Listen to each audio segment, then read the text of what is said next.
All right. Hello. I am just hanging up from Nikki. Welcome, everybody. Nikki was just on the phone with me because she's having some technical difficulties, but she's going to get it right together and she'll be on. I am Dr. Maya Green, also known as Dr. Maya 100, because I keep it 100 on your health. And welcome to Couch Conversations with the Doctors. I want to thank the Congressman, Representative Danny K. Davis, sorry, for creating this. Congressman Davis created this for during a time when we needed it, for other reasons, for other stressors in life, and a place to come together and look. We're still needing those safe spaces, and he created it at a time when COVID was out. So when we couldn't get together physically, we can get together virtually, and here we are with the opportunity to virtually fellowship. I'm so thankful for my colleague, Dr. Dr. Douglas Graham. Nikki usually has something super fancy to say. What I will tell you about Dr. Graham and then let him introduce himself is that I am on my way to going warmer weather for the winter and coming back when it's warmer. And that's what he does. But I'm glad he's with us today. Dr. Douglas, do you want to, or Dr. Graham, do you want to introduce yourself? Thank you, Dr. 100. Like you, I think it's a real pleasure and honor to be here. I'm a retired physician. I spent 30 years working in the western suburbs, and after retirement, was able to join the congressman in his office as a fellow. And you learn a lot about community service, about public health, and how hard it is to get things done in Washington, D.C. I must tell you, some of the stuff you see in television doesn't really show you how hard his staff works to take care of his constituents. All I can say is I was there, I saw it happen in a number of different spheres. So it's a real treat to be here, and we're going to try and answer your questions as best we can.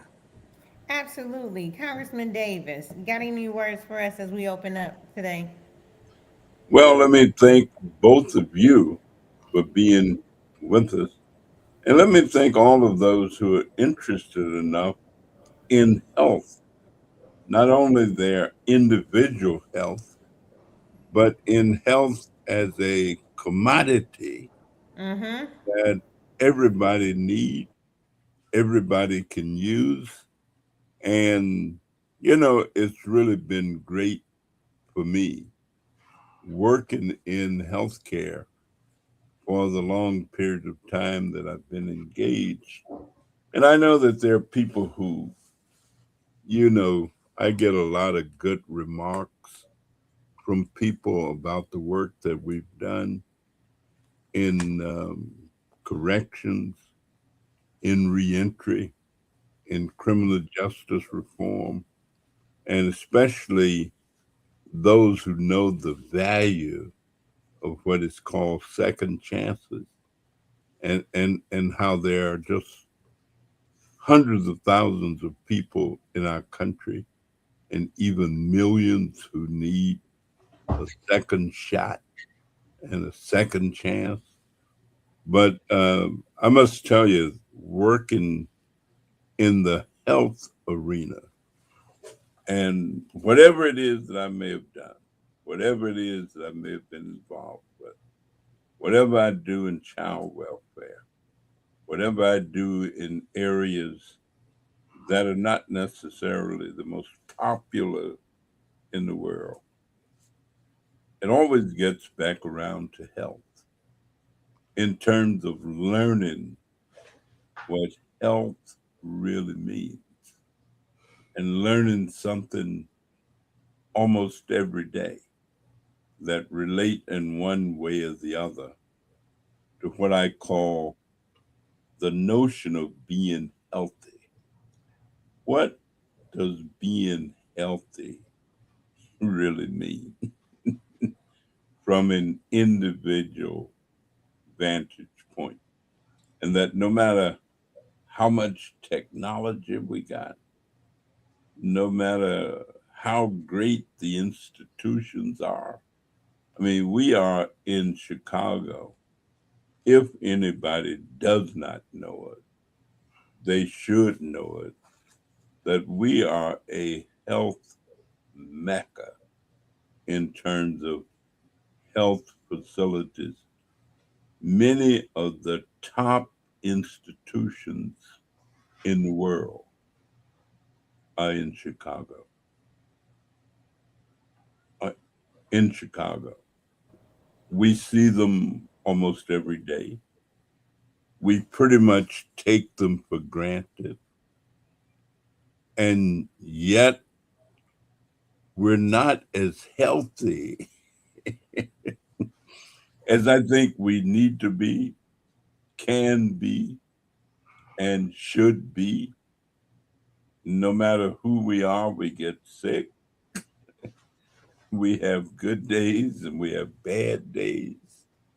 So I thought it would be great if we just chatted this evening about what does it really mean to be healthy? I mean, what is being healthy? So, doctors, could Thank you you so all much. tell Yeah. us So what thank you so that is? much. As you know, oh, Dr. Graham, go ahead. Well, Dr. 100, why don't you start because I'm still formulating my thoughts because I think there are many different ways to go in this situation, many different directions to head. There are, and wellness looks different for everybody, Dr. Sure. Graham. So you're right. It is, and it's more than just your health numbers, your glucose, your blood pressure, things like that. So to be healthy usually focuses on what's happening in the medical industry. To be well focuses on the biopsychosocial wholeness of a person and what that looks like. In fact, August is National Wellness Awareness. It was started in 2018 and has since grown to focus on mind, body, soul. This year's campaign is I Choose Wellness, and it's encouraging people to choose because the literature shows that the wellness habits that a person chooses themselves last longer and have a greater impact than the one your doctor or someone else is going to choose or recommend for you because only you know kind of what your life looks like, what's feasible, what's not feasible. You certainly work with your healthcare team to kind of push the needle, to support you in any area, but I Choose Wellness, encouraging you to choose, is this year's National Wellness Month campaign. That campaign asks people to choose something in August, and it's August 24th. It's not too late because you choose something that's going to go the entire year. So you got almost 300, 30 something days ahead to the next opportunity to choose the next one, right? And here's some numbers you can use. Chronic disease is the leading cause of illness in the United States, and it drives much of the nation's 5.3 trillion in annual healthcare spending. In 2023, roughly 194 million American adults reported at least one ongoing chronic condition. About 6 in 10 young adults, about 8 in 10 midlife adults, and 9 in 10 older adults reported having at least one chronic disease. Among young adults, prevalence rose 7 percentages with chronic diseases, diabetes, high blood pressure, those type of things, depression, those and anxiety. And I mean, we're right in the middle off the heels of COVID, so that explains a lot of it. And most preventable chronic diseases trace back to a short list of factors. You ready for them?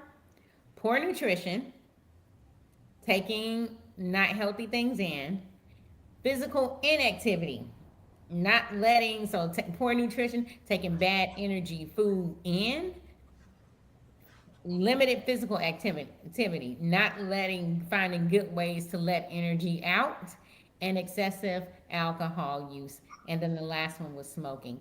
Those four factors determine much of the chronic disease in America. All right, so we're here to talk about national wellness. I look at wellness as more than just your health scores, but it's your holistic pattern. Wellness is a state of being, mind, body, soul. If we talk medicine and health, that is your glucose. What is the number? Is your high blood pressure? What is the number? And those numbers are important. The main driver of those numbers are your total wellness, how you handle those four things I just mentioned. Dr. Graham, you want to chime in or should I Well, keep going? I just want to echo that because I was just thinking that you can have a normal blood sugar, a normal cholesterol, and yet you can still be unhealthy. You can Mm-hmm. have unhealthy habits. You could be Mm-hmm. drinking too much. You could be smoking. You could have unhealthy habits socially. So Mm-hmm. there's all kinds of things that go into good health because I think good health also means that you should have good relationships with your neighbors and the people in your community and your family. Now, Mm-hmm. sometimes that's not possible because sometimes the other side isn't great. But I would think that that would be a characteristic that if it were possible, I'd think about that as good health. Mm-hmm. Absolutely 100% about healthy foods. One of the problems that we have is we have a food industry that's determined to sell you products, and they do studies to know what will trap you or addict you in terms of salt and sugar, but we don't have an industry that's there necessarily provide you the healthiest products. Same Mm-hmm. thing about combustible stuff. We now have fruit flavored vapes. Well, the fruit isn't healthy, the flavoring isn't healthy, the habit's not healthy. There's nothing you can do to make that healthy. I'm with you on exercise. Sometimes I think we carry it a little bit too far. Not everyone's going to be a triathlete. Not everyone's going to be able to play a professional sport, but being able to use those muscles and healthy will be to use them in a healthy manner and have health as a product, not going out there and trying to show how much you can lift and tear something or rip something or herniate a disc. So I think there's got to be some kind of thing that says this is supposed to help you feel better so that you can do more. So that's how I think about health. You should feel as healthy as well as you can so that you can do as much as you want and not be limited because you're tired, not be limited because you can't breathe. You shouldn't be limited by some of those things because of your health. Well, And that's, sometimes Mhm, I feel, like just trying to make a decision about mhm, what you might eat for breakfast. And there are days when I'd really love to have, some pancakes and mhm. a good bit of bacon.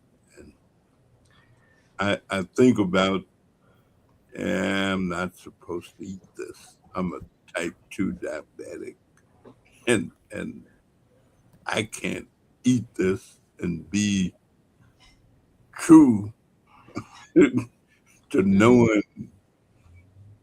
what I should and what I shouldn't do.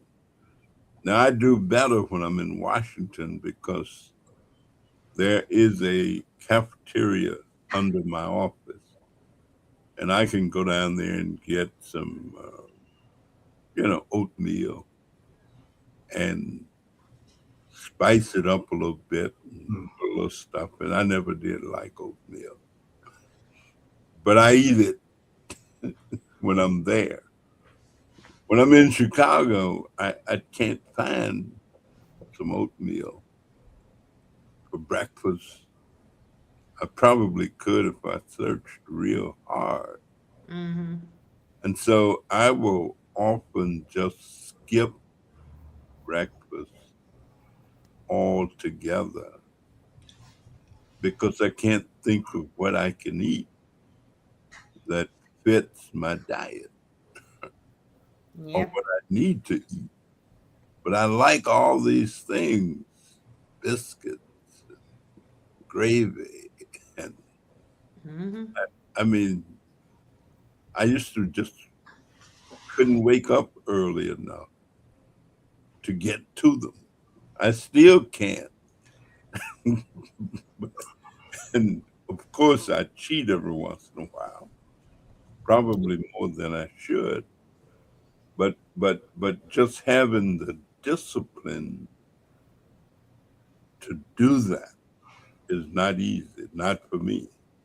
Maybe easy for others. Mm-hmm. But Well, I admit that I struggle with it. mm-hmm. So, and the literature shows, like you said, a lot of health is based on what's available in the area around you. That's why they can trace a lot of health factors down to the zip code you live in. That zip code can be encouraging, and sometimes that zip code can present some barriers depending on the structure and design and what's available. So, here are some facts. 74% of adults believe that chronic disease is preventable, but only 25% feel very confident that they know how to care for their own health and they can use their surroundings. 65% say they've delayed or even skipped something for health because it felt overwhelming and expensive. In fact, when it comes to making good nutrition health choices, 96% believe that good nutrition prevents chronic disease. Only 30% of people say they personally eat very healthy. In fact, 42% say that healthy food costs either too much or is not available in their immediate surroundings. So, and then we have half of the nation feeling generally confused about health guidance at this point in time in the U.S. So those are just some facts, kind of dovetailing on what you're saying, Congressman, and then dovetailing on what Dr. Graham was saying, which is a lot of times that's by design. People study what will keep us in addiction. Things like sugar. I don't know if y'all remember when I first joined. Dr. Mason used to get on me all the time about those gummy bears and sweet things and things like that. And so I had to work hard, like you said, Congressman Davis, to make that change. And so it's not only you, Congressman, it's me and so many people out there that I have to mentally make those changes and be intentional about them because, as Congressman Davis has said, health, in fact, is wealth. Well, So it's good to know I'm not the only one. I want to say I'm in this crowd too because I've never met a chip I don't like. Yeah. And the worst thing for me is to bring home one of those big bags of Doritos because it won't last a day. But the second part of that is I know how I feel the next day. Yeah. So I kind of fall in the Tony Hampton school of thought is I don't want to be strict with everybody because one size doesn't fit all, but it does make sense to pay attention to how you feel after you've eaten something, see whether Yep. you feel better or not. So I'm kind of with the congressman. There are things that I know I probably shouldn't have that are good for me. My job is to make sure I don't eat them daily or weekly. And every now and then I can probably give myself a taste, but understand that's the consequences of what happens if I do it too much or too often. I also want to support Dr. May about the amount of information that's out there that's confusing. One of the guests a few weeks ago asked about a diet for lupus, and I went online to look from three different expert sources. I Hmm. got three different answers, Oh, wow. completely different answers. So I understand how difficult it is to get really, really valuable and useful information to guide you. I also agree with Dr. Meyer that we have food deserts. There Yes. are places where you can't get healthy food. I Yep. mean, you can get all the fast food you want, unfortunately, and that's probably the unhealthiest for you. And that's the problem is people are motivated to sell the stuff because they make a lot of money. Hmm. They're not motivated to take care of the health injury that they cause as a result of it.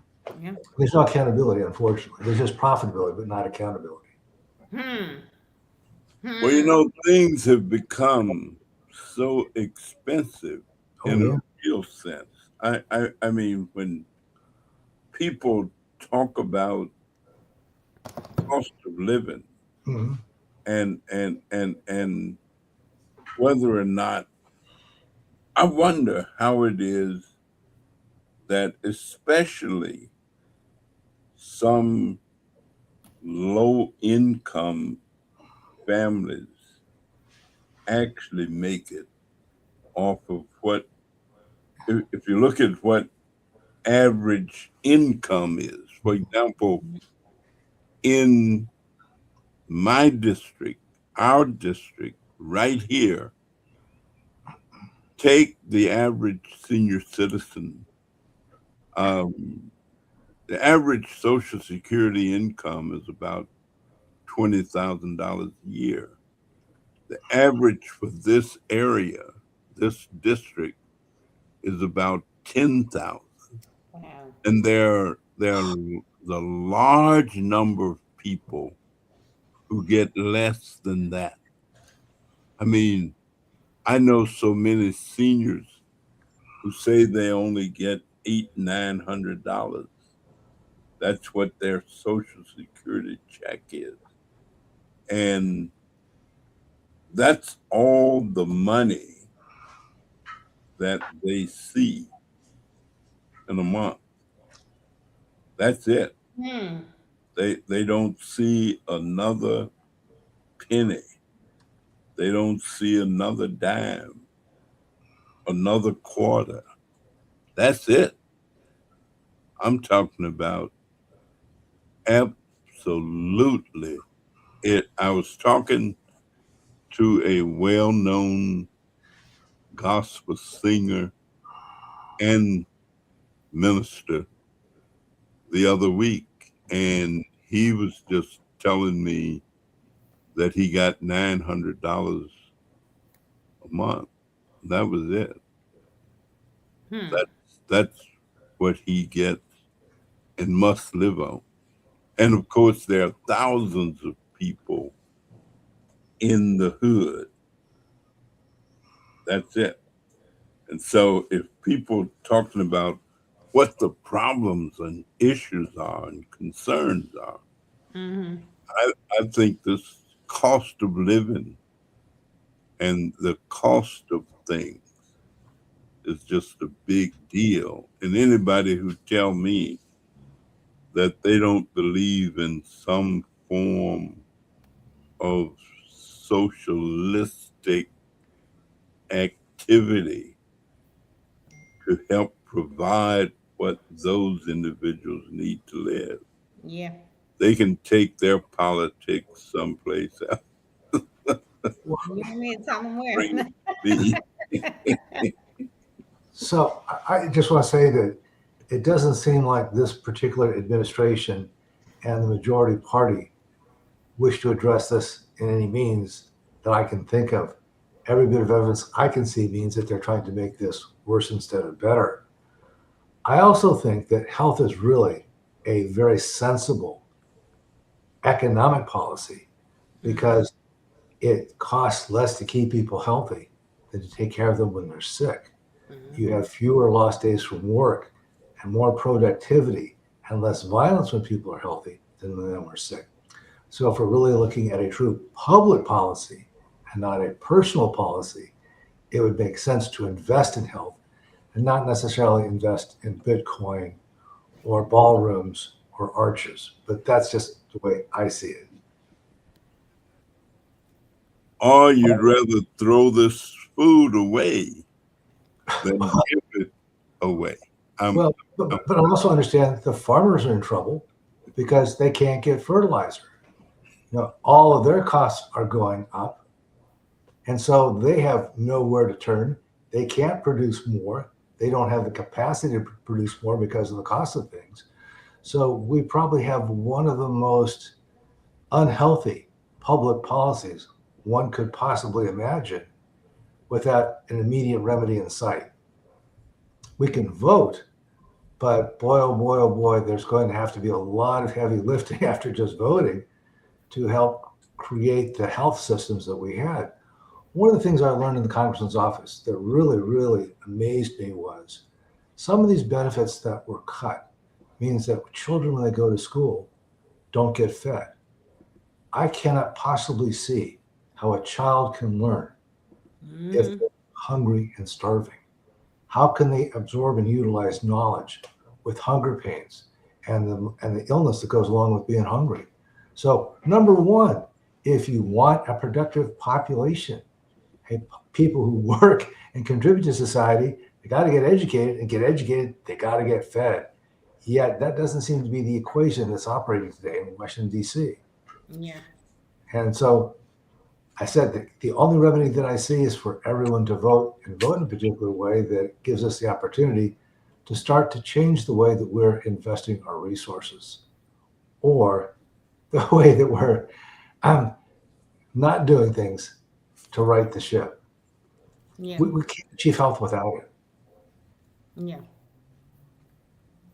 Yeah. So, I mean, these are, you know, I come from a group of various people with various outtakes on life, and they talk all the time about, oh, I don't do politics. And I don't know if we, you know, we've been saying this for a lot of times on this show. If you don't do politics, then politics will start doing you, you know? And it's one of the things that we see. I'm talking to some people now. And they're, complaining about the cost of gas, complaining about the cost of food, and also, if you haven't noticed, the lack of food on the shelf. I remember when I was a kid, and you go to the grocery store, you could not see the shelf. It was so much food on those shelves. Now you go, you can see the shelf. I went to go get some greens the other week, and not only could I see the shelf where the collard greens were, for the first time. It's been going on for a little while, but not only could I see the shelf, but the pickings of the greens weren't as fresh as historically they have been. So some of the quality, and the amounts have gone down, and that ties into what you were saying, Dr. Graham. So I tell people all the time, now we have, for us, politics doing us. And some of us, it's time to kind of own up. And some of us actually voted for this, you know, and it's not too late, because coming up really soon and all throughout the country, kind of in these primaries, but also coming up really soon in midterms, is our chance to make that right. One of the things that, and it's costing us our health, right? We have the most infections of not only ourselves but food, and people getting all kinds of infections off the ill standards that have come with food and everything. But you know what? I know Nikki's gonna give me a final do this. Let me stop and say hello to Sandrell Scott. Thank you for joining. And to Angela Underwood, thank you for joining. We are talking about what wellness means. And we are talking about the fact that August is National Wellness Month. And wellness is not just your blood pressure score, which, as you see, for a lot of us, is going up because of the things that are going on. And it's not just your level of glucose or anything like that, but it's your holistic wellness, right? And you have a chance to change some of the things we talked about. So the congressman mentioned earlier, Dr. Graham mentioned earlier, a lot of this, and the CDC actually, fun fact, notes that a lot of people can't move their health because the determinants of their health are outside of that person's sphere, meaning some groups are more important, quote from the CDC. Plainly, some groups are more affected because of factors that limit their ability to make healthy choices. A zip code, also from the CDC, zip code level analyses show many risk factors sit outside of an individual's control, and according to the CDC, quote, require policy change to address. So many health factors sit outside of an individual's control, and they actually require policy changes to address. And so you got to start getting involved. You have to vote. You don't have to wait till the midterms to vote. You can vote every day with your dollar, right? Where you shop, how you handle what you have, and then looking at sometimes, even with your dollars, what's around you doesn't support. Then it's time to take it to the polls. Then it's time to contact your elected officials and demand change for this country from people who are serving us. Yep. So I want to add just a couple other things. I know in this earlier broadcast, I talked about going to farmers markets. When I was in Chicago recently this summer, I went to farmers markets. They weren't inexpensive at all. So I really hear what the congressman is saying is, how are people going to pay for their food? How are they going to pay for their gas? I just think I don't see how you can do it in $800, $900 a month. Mm-hmm. And the other issue that I see is we have a slogan, a campaign, Make America Healthy Again. Yet when the Kaiser Foundation looked at that, there's absolutely nothing in that campaign that will make us healthy again. In fact, it'll just do the reverse. So that's part of the problem is people have been attracted to these slogans and these promises, yet none of those slogans deliver. None of the promises deliver. They're only going to take us backwards rather than forwards towards better health. Yeah. It's a real national tragedy. And I guess some of these things don't necessarily only relate to, say, the cost of things. For example, I notice that sometimes my blood pressure may go up because the person wouldn't let me change lane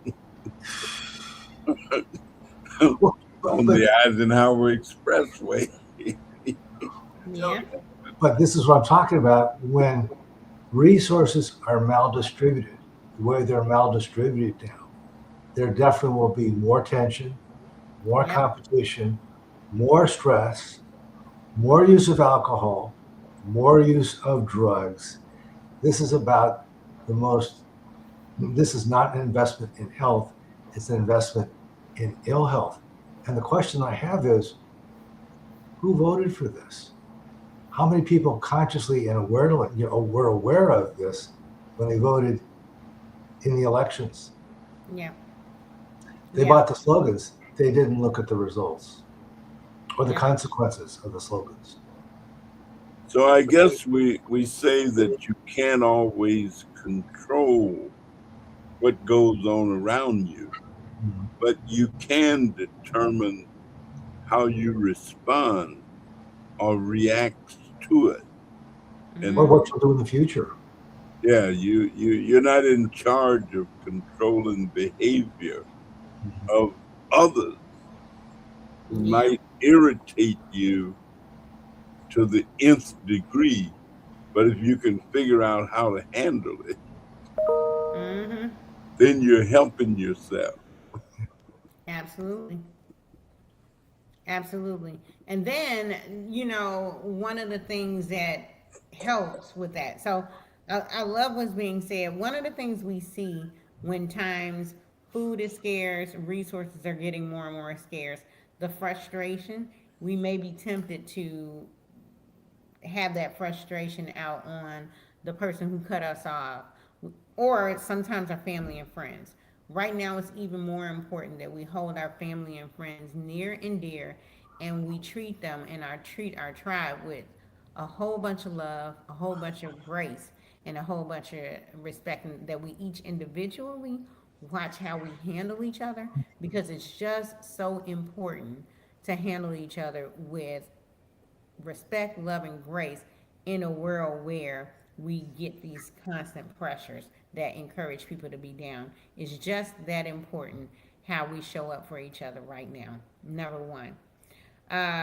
The other thing I wanted to say about what everyone was saying is, again, if you haven't heard it, it's Mhm. time to figure out how you're going to vote, where you're going to vote, who you're voting for, and get to know who are the people that are leading the charge to make things better for the communities we live in, create better availability of those healthy things in our community, you know, and support us emotionally, physically, for all the way from the parks to the exam rooms, all those things. Look into it. Don't wait.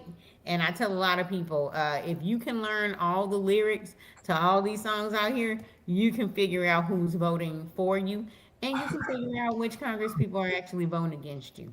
You know, there are all kinds of resources out there that you can look for yourself. Don't wait for somebody else to tell you. And if you think it doesn't matter, I just look at the fact that in the state of Michigan, a Muslim, in terms of a Mm-hmm. fellow whose faith is a little different in terms of how people worship and what they worship and how they worship. And so the gentleman is a Muslim who is now one of the primary candidates for senator in that state. And I don't know that we've had any practice in Muslims, to my knowledge, in the United States Senate, which may mean that some changes are still available to occur. And there's an African American fella in Wisconsin who is one of the primary candidates now for governor. And of course, there's only one African American in this country who is a governor. But the fact that there might become two, I mean, that represents some significant movement depending on how people evaluate things Mm-hmm.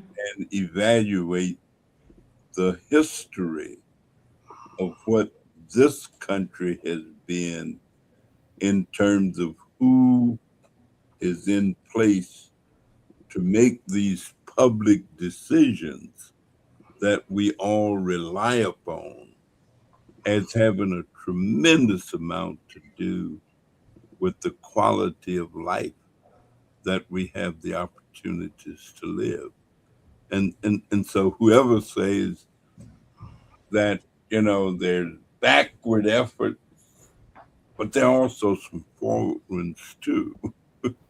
And Mm-hmm. so you gotta keep believing Mm-hmm. that things matter and that they do in fact make a difference. And if you look at the history of this country, that was a time when you didn't hardly find any female physicians. Yeah. That you don't find enough now, but there was a time when you had a first, Mm-hmm. and there's still opportunities for a lot of firsts to occur in this country. And so we keep being and becoming and doing what it takes to create a first, a first.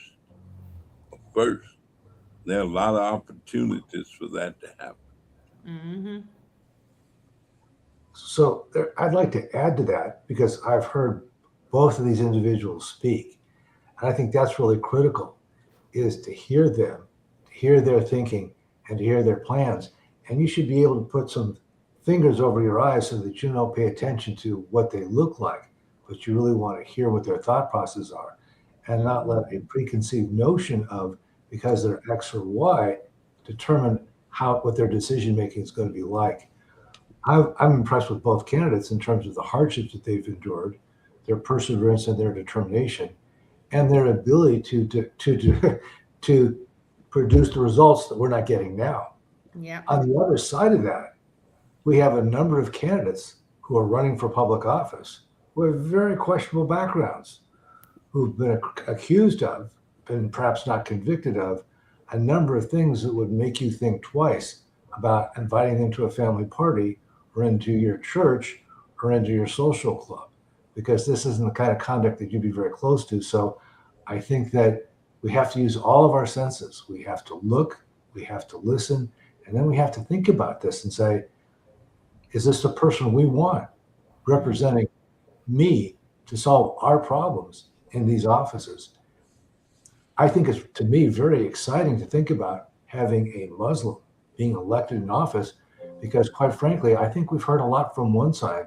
We haven't heard enough from some of the other sides as well. We've had the same story being told over and over again. I think it'd be interesting to hear what the other stories are and to see whether or not they're more workable than the one that we've heard. And I say that while it may not be a first, but I had collard greens from my garden, Hmm. Come on. from my garden in Mm-hmm. my backyard. Mm-hmm. Pretty cool. Mm-hmm. But And that's that goes back to the idea that Dr. Maya says is that we have choices. Pretty mm-hmm. soon I'm going to have some tomatoes. Hmm. Come on, tomatoes. Yeah, yeah, they're coming. And so it won't be long before I can go out and pluck and Mm-hmm. get one. So And things occur. Hmm. And if you have space to grow, that may be an option. I know a lot of people looking into that. Your favorite, start with your favorite thing, you know. And speaking of what to start with, we are coming to the end of this hour. Let me make sure because I don't want Nikki to get me.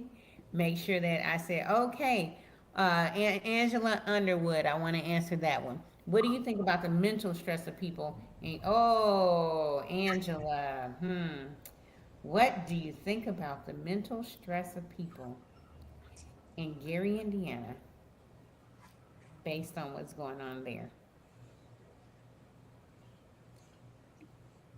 I don't know if you want to start, Dr. Graham, Congressman Davis. Well, I mean, all I can say is it is a very difficult set of circumstances. Um, it must be stressful. And I Yeah. don't know that we've had the right response to this. It just Mm-hmm. seems like the responses that we used to have been undermined or underfunded. We're Mm-hmm. not having the same responses that we used to have. And I think we have to have different standards. You Mm. know, this cannot be the standard that we propose Mm-hmm. and elect for our elected officials. Mm-hmm. We really have to have some kind of mechanism to see that if you are trying to hold public office, that you really have the public interest at heart and not your own economic benefit first, second, and third. Yeah. Well, I got a little thing I read called Anyway, Okay. and it just kind of says that things don't go the way you want them to go, but keep pushing them anyway. People often don't respond the way you'd like for them to respond, but keep doing what you do anyway. And so if one can develop an approach of knowing that you may have done good and somebody else describes it as being bad, keep Mm-hmm. doing good anyway. And I guess folks at church, they don't let nobody steal your joy, Mm-hmm. and don't let non-believers prevent you from doing the best that you can do to improve whatever situations that exist. And I think that helps keep your stress level down. You know, person didn't respond. They didn't say thank you. They didn't acknowledge, or this, I did all of this stuff and nothing happened. Do it anyway. Mm-hmm. That's the best I can think of trying to handle stress levels. Hmm. I, I would agree with that, but I also like to think about the long term. Like you say, we can't change this immediately, but we want to think about what we want in the future and work toward it. And one of the things that just really impressed me is I heard somebody who was a great investor. He said, I'm not trying to get rich quick. I'm trying to get rich slowly. And nobody wants to do it, yet his track record was better than everyone else's. And Hmm. so, as much as I'd like to change all these things quickly, I understand that it's going to take time. It's going to take determination, to perseverance. You got to stick with it in order to get to where you want to go. Absolutely. Absolutely. And I think Oh, I just saw Nikki's comment. I said Nikki's gonna get me if I don't do these things. So she's not online, but she's definitely in the Facebook comments. She said I'm correct. She will get me if I. All right, Nikki. I love what the congressman said, and a message for until next Monday. That encouragement just to keep going, and that encouragement. Fun fact: a lot of wellness. There's literature that shows that hope is one of the strongest determining factors of wellness. Your mindset and how you train your mind to perceive things, and also what you do about things when you're not getting it. So I'm not just saying just sit back and train your mind to accept anything. The times to do policy changing, the times to grow your own food, the times to do all of that is always, there and available. I got some good ideas about what to do for maybe people who I'll connect about what to do for people who can't afford like seeds and things like that. This may be a time to think about that. But um, and the things that you do to keep yourself in control where you are, mind, body, soul. So until next Monday, I'll start off. I'll just leave, and until next Monday, I like to pick one healthy change that I know, activity that I know I'm gonna do. I'm not a runner. I'm not a weightlifter. I do love to dance. So I actively look for dance classes. I'm trying to get, if you know anybody, Congressman, I'm trying to get into the Chicago Heights Park District footwork class. I signed up a day too late, and they won't let me in the footwork class. And so, but definitely our footwork, I'll do that. And so that's one healthy activity for me that I will do. But as far as activity, pick something you know you're going to do. It doesn't have to be the standard walking or running or what everybody else is doing. Move your body the way you want to move your body and advance that. And until next Monday. Dr. Graham?